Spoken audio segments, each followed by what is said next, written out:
Hi, it's Larry Herb, Xbox Live's Major Nelson here at Airtight Games for Xbox Wire. Now, it's always really exciting when you get your hands on a game for the very first time. Today, I got to do just that with Murdered Sole Suspect. Now, this is a detective thriller game where you play a detective that is killed and you have to solve your own murder from the afterlife. We got a chance to talk to the team. Let's take a look. I think Murdered Sole Suspect is a really original take on the concept of the true crime murder mystery. But in the case of our game, what if you died and now you had to solve your own murder?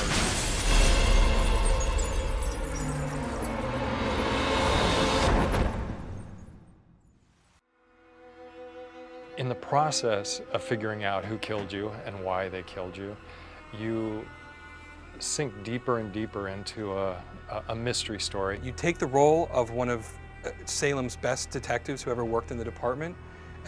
You take away all of his normal natural abilities and you give him these supernatural abilities, and you ask him to find ways to investigate crime scenes in completely new and original ways that only he as a ghost would be capable of.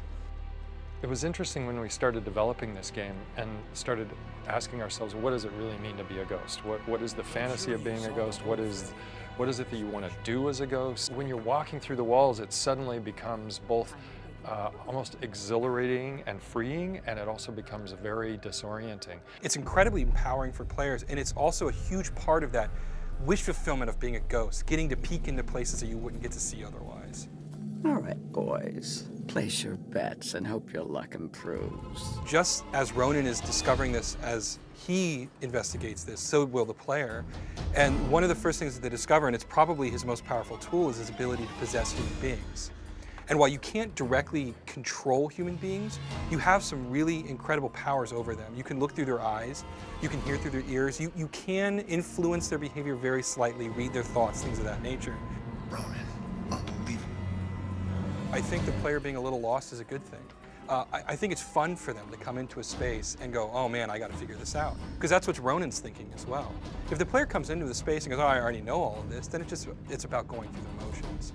But if you ask them to make some decisions, force them to do some lateral thinking, that aha moment, once they figure it out, it becomes that much more gratifying. A lot of our prototyping was around how do you make it interesting for the player to do an investigation and come to those conclusions themselves, as opposed to just handing them the exact answer when you manage to gather, 4 different things that you needed. We have a mechanic in the game where you have to take complex thoughts and you have to organize them in a way that'll make sense to the character Ronan. Great example would be you need someone to think about something, or you need someone to move in a particular way, but you can't directly say, hey, move this. You have to basically put a thought into their head. So a witness in one of the crime scenes, she's too distraught to articulate what she saw to a police officer. But your own memory of a conversation that you overheard can be put into her head. And when you do that, it breaks free the data. And so she can think about it, and you get this information in her own thoughts, even though she can't express it verbally. When we were brainstorming locations for the game, we first looked for places that had really deep supernatural history and lore behind them. And very quickly we realized that Salem's history worked perfectly for this particular story. And if the player takes the initiative, they're going to learn a lot about this really rich world that we've created. There's all kinds of different collectibles. There's simple things like just finding a plaque on a wall. There's more complex things where you have to piece together fragments of a memory to get a total ghost story.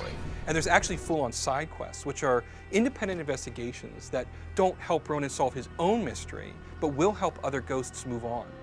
If a ghost or a specter has unfinished business, they become isolated in this location.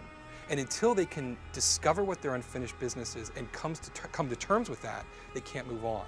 And that's where the ghosts come from. Any spirit you find lingering in the dust is there because they don't know how to resolve their unfinished business.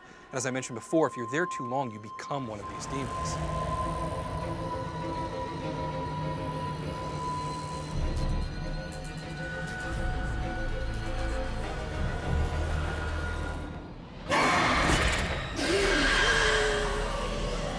I think the thing that we're most personally proud of is creating this really rich, complex world.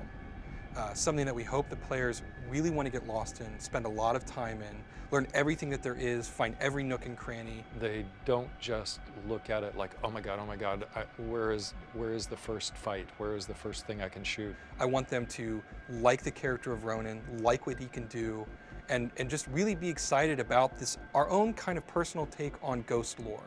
Because while ghost lore is sort of universal, I think our interpretation of it is really original, and I think people are really going to remember it. Get back here! I said, get back here!